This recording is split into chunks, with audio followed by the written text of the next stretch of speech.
am every year amazed at the size of the crowd. Welcome parents, welcome grandparents, welcome sisters and brothers.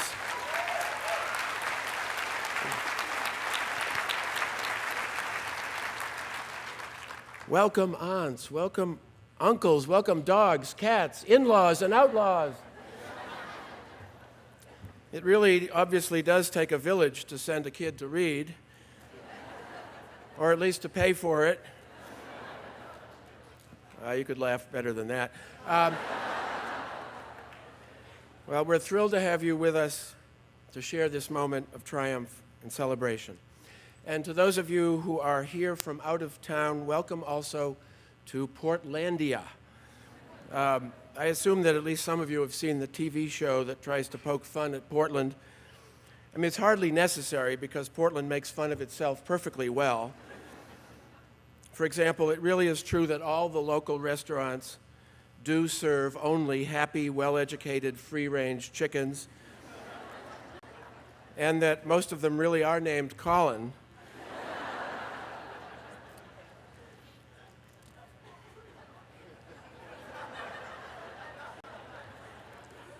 Including all of the chickens you ate last night, by the way. And it really is true that Portland is the city where young people go to retire.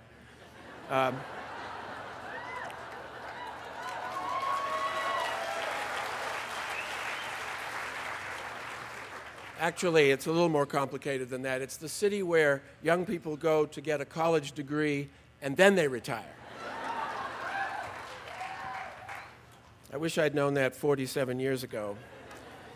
But hey, it's never too late. So I've been feeling suitably nostalgic about finally graduating with Reed. I know most of you in this class were on the 4-year plan.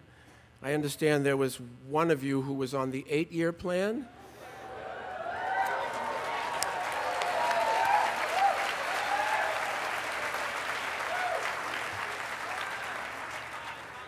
What? 25?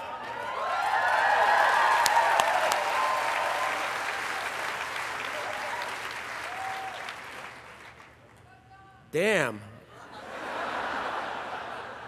I was only on the 10-year plan. Well, some of us are a little slow, aren't we?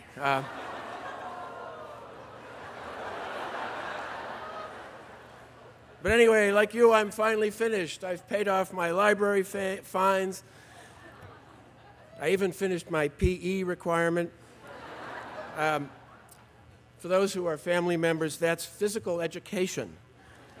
Yes, we provide physical education here at Reed College. How did I satisfy my PE requirement, you may be asking? Well, they gave me credit for hugging 288 champagne-soaked thesis paraders.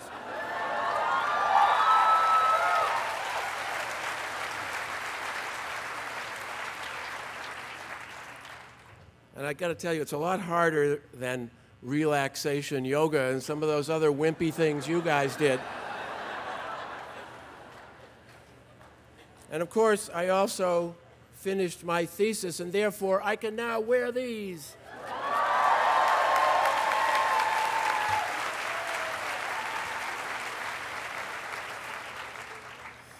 At my thesis orals, the faculty said polite things about it, even though I knew it was pretty awful. But I'm sure many of you know the feeling.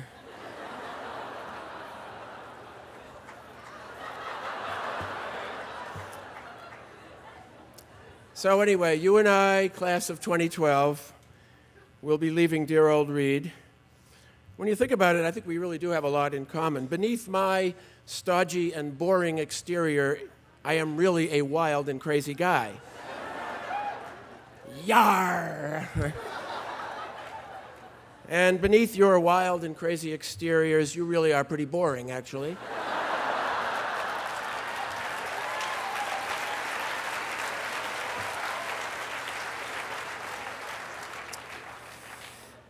So here we are together, about to go out into a world. I have bad news for us. The world is not ready for us.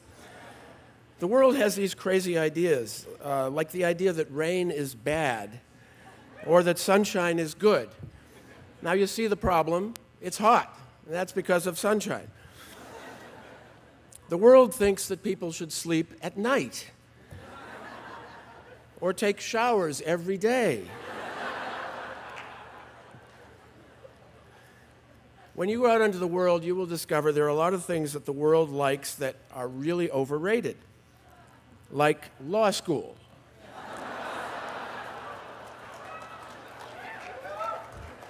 I can speak from experience there.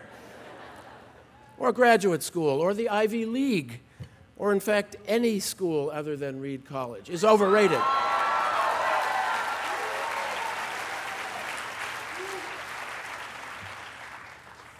You will also discover that Facebook is overrated, or at least overpriced. Apple is overrated. Google is overrated. The New York Yankees are wildly overrated. It grieves me to say, so are the Boston Red Sox. All right. Anyway, here we are, you and I, ending our time together and celebrating something that, as Roger pointed out, is called commencement. It is a strange word. The term comes by a rather tortured pathway from the Latin, cum initiare, to initiate together.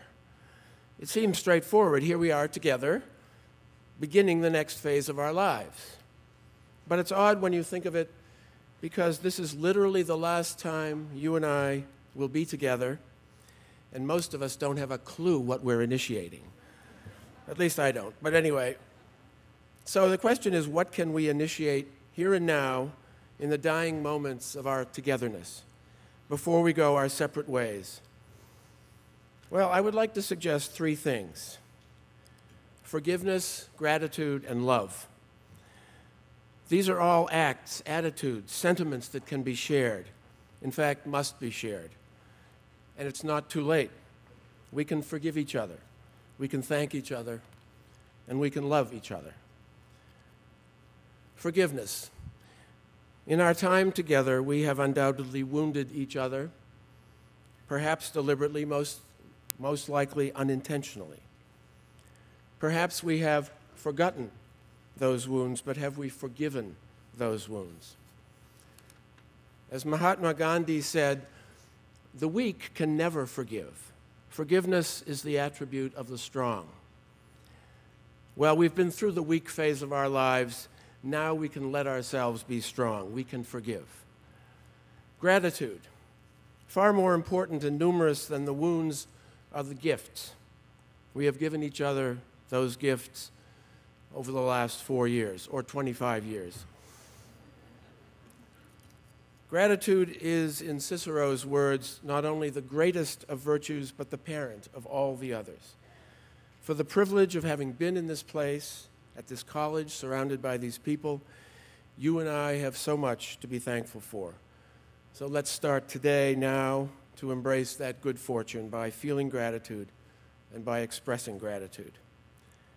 And love. We sometimes fool ourselves into thinking that Reed is only about knowledge. Aquinas said, love takes up where knowledge leaves off. I think Aquinas was wrong. I think love precedes knowledge. Love is the emotional framework that we hang knowledge on. And Reed teaches us that love is real and it is powerful. And it is okay to talk about it. So let me say this. I have loved this college, its brilliant explorations, its dazzling creations, its zany authenticity, its profound humaneness, its faith in our potential, its demands for excellence, and its abiding belief in honor. And I have loved this faculty, and I have loved this staff, and I have loved its students for making Reed College that way, and challenging me every day, and transforming me from the person who arrived here 10 years ago into the person I have become. I suspect you feel the same way, and I certainly hope you do. So now, together, let us experience that feeling of love, and let us express it in the joy of this moment. So, forgiveness, gratitude, love, what we begin together now will persist and sustain us as we travel the planet on our personal pathways, our personal odysseys, until finally we return like Odysseus to our personal Ithaca, and then, only then, we will be home. Yes, we will be separate and apart from each other then, but we will always be Reedies. Thank you, and Godspeed.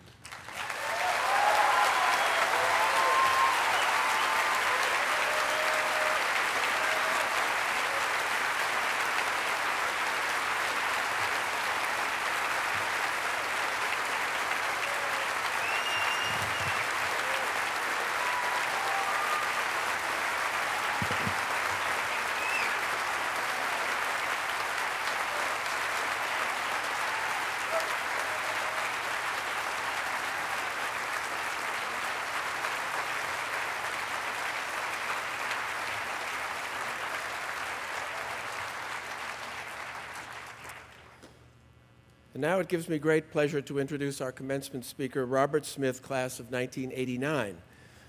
As an NPR reporter, Robert Smith does magnificently well what we all strive to do in our lives, create meaning out of disorder.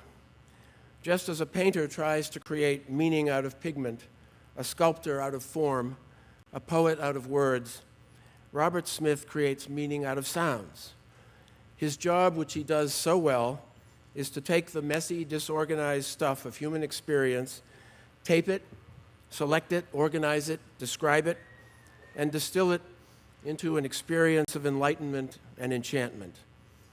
He has shared with us his reflections on his craft in the collection of Reed's centennial essays called Thinking Reed, and we are blessed to have him share his experiences and his reflections with us today as our commencement speaker. Please join me in welcoming Robert Smith.